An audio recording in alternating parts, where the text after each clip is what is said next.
کون تھا وہ شخص جس کے لیے مچھلیاں دینار اٹھا کر لائیں؟ کون تھا وہ بندہ جس کی ایک نظر سے فاسق نوجوان توبہ کر کے اولیاء اللہ میں جا ملا؟ اور کون تھا وہ عابد جس نے ریاکاری کی 40 سالہ عبادت کو ایک رات میں جلا کر خاک کر دیا، اور پھر وہی عبادت اسے ایسے مقام پر لے گئی کہ فرشتے جنت میں اس کا استقبال کرنے لگے؟ سب اسلامی چینل پر خوش آمدید۔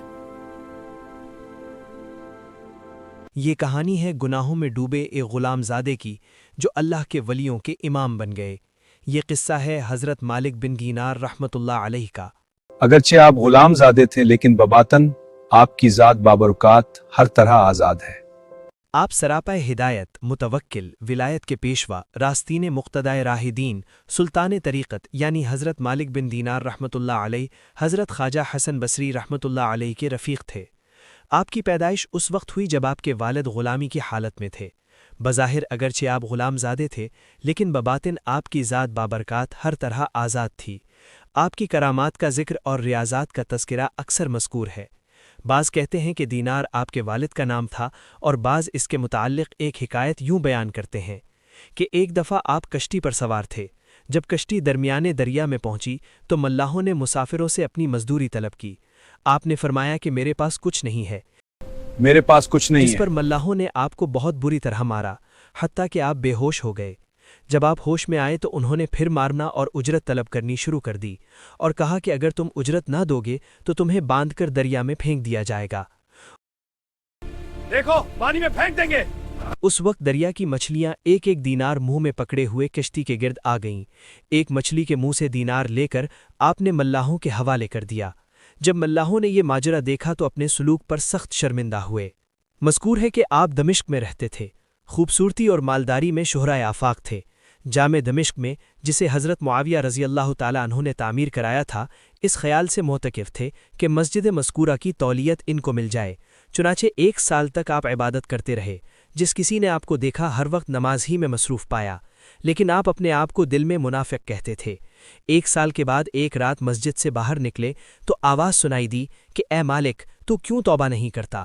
جب آپ نے اس آواز کو سنا تو حیران ہو کر مسجد میں واپس آ گئے اور تولیت کے خیال کو دل سے نکال کر عبادت الہی میں مصروف ہو گئے، اور اب سال بھر کی عبادت ریاکاری پر نہایت شرمندہ ہوئے۔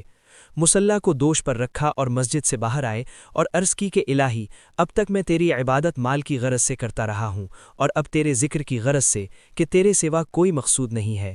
اگر تو قبول کر لے تو مجھ پر تیری بڑی کرم نوازی ہوگی۔ چنانچہ 1 سال تک آپ نے عبادت کی، یہاں تک کہ آپ کے دل کی حالت بدل گئی۔ خدا کا ایسا خوف دل میں بیٹھا کہ دنیا کی محبت بالکل دل سے نکل گئی، اور خشوع و خضوع سے عبادت کرنے لگے۔ لوگ آپ کی عابدانہ زندگی کو دیکھ کر تعجب کرتے تھے، کیونکہ آپ کے دل میں اخلاص پیدا ہو گیا تھا۔ ایک روز لوگوں نے مجمع کیا اور آپس میں مشورہ کرنے لگے کہ اب کسی کو مسجد کا متولی بنانا چاہیے، تو سب کی زبان پر آپ ہی کا نام آیا، اور سب مل کر آپ کی خدمت میں حاضر ہوئے۔ آپ اس وقت نماز میں مصروف تھے۔ جب آپ نماز سے فارغ ہوئے تو لوگوں نے نہایت عاجزی سے عرض کی کہ ہم آپ کو اس مسجد کا متولی بنانا چاہتے ہیں۔ یہ سن کر آپ بہت روئے اور فرمایا کہ اے باری تعالیٰ، 1 سال تک میں تیری عبادت ریاکاری کی غرض سے کرتا رہا، کسی نے مجھ سے بات تک نہ کی، اور اب جب کہ میں تیرے ذکر میں مشغول ہوں تو یہ لوگ مجھے دنیا کی لالچ دینے کے لیے آ گئے ہیں۔ آپ نے وہاں سے نکلنے ہی میں خیر سمجھی، اور وہاں سے روتے ہوئے جنگل کی طرف نکل گئے اور گوشہ نشینی اختیار کی۔ روایت ہے کہ شہر بصرہ میں ایک دولت مند آدمی مر گیا اور بے شمار دولت اور ایک صاحب جمال لڑکی چھوڑی۔ لڑکی نے حضرت ثابت بنانی رحمۃ اللہ علیہ سے عرض کی کہ میں حضرت مالک بن دینار سے نکاح کرنا چاہتی ہوں تاکہ مجھے عبادت الہی میں مدد ملے۔ آپ نے فرمایا کہ میں دنیا کو طلاق دے چکا ہوں، اور شوہر اپنی دنیا میں مست ہے، اور میں اپنے رب کے نکاح میں ہوں۔